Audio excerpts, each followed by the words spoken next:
bienvenue à Najac.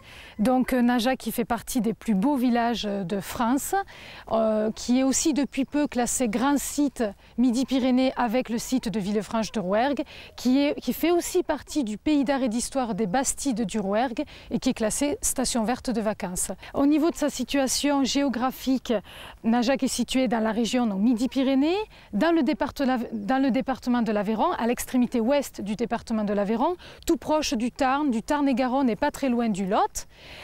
Et puis le site est très particulier, il est tout en longueur, il est encerclé dans un méandre de l'Aveyron. Nous sommes dans les gorges sauvages de l'Aveyron.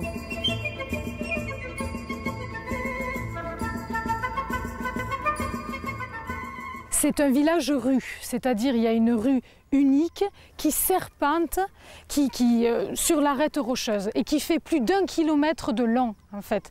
Ça part à la partie ouest qui est la partie la plus ancienne, c'est le quartier de la Pose et ça va jusqu'en haut, à l'est du village, jusqu'à la place du Barry. La partie ouest qui est la partie la plus ancienne, en fait c'est un bourg castral, c'est un castrum à partir du XIIe siècle, un village qui s'est développé autour du château fort parce qu'il y a une partie du château, la partie de gauche en fait, on voit qui est plus ancienne que l'autre, qui date de cette époque-là, 1100, donc XIIe siècle, qui date de l'époque des comtes de Toulouse.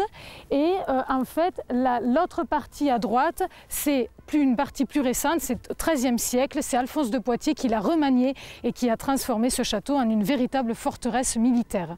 Donc ça c'est pour la partie ouest, donc la partie la plus ancienne du village.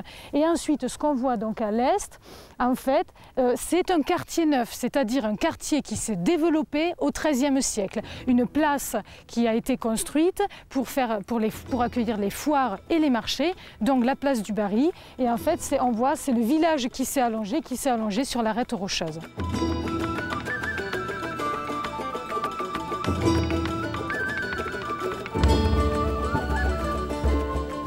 Donc, au niveau de ce château, c'est un chef-d'œuvre de l'architecture militaire du XIIIe siècle. Il y a tout un système de défense au niveau de ce château qui répond vraiment à toutes les exigences de l'art de la guerre du XIIIe siècle, donc du Moyen-Âge. C'est un château qui est très très connu dans le monde entier et au niveau de ces archères qu'on peut voir sur la tour circulaire du donjon qui fait 40 mètres de hauteur et 11 mètres de diamètre, ces archères sont uniques au monde et sont les plus hautes du monde, elles font 6,80 mètres.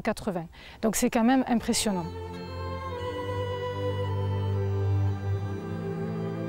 Donc on peut voir aussi dans le village de nombreux édifices. On peut voir le pont Saint-Blaise qui est au-dessus de la rivière, qui date du XIIIe siècle. On peut voir l'église Saint-Jean l'Évangéliste du XIIIe siècle, première église gothique du Rouergue, magnifique vaste coffre de pierre.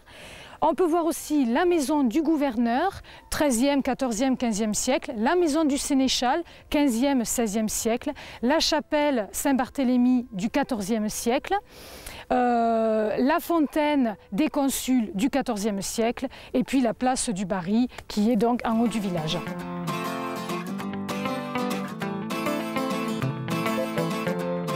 Najac est dans un écrin de verdure et donc nous sommes dans les gorges de l'Aveyron. Et dans ces gorges de l'Aveyron, on peut pratiquer de nombreuses activités de pleine nature. Des activités d'eau vive, par exemple canoë-kayak, rafting au printemps.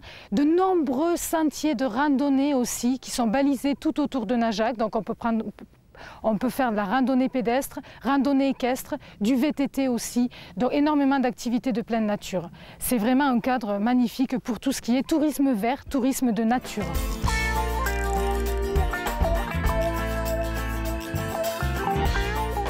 Et je voudrais terminer en parlant de la gastronomie, deux petites spécialités locales de Najac. Il s'agit de la fouasse, une petite brioche très fameuse, et de l'astète. Je ne vous en dis pas plus sur l'astète.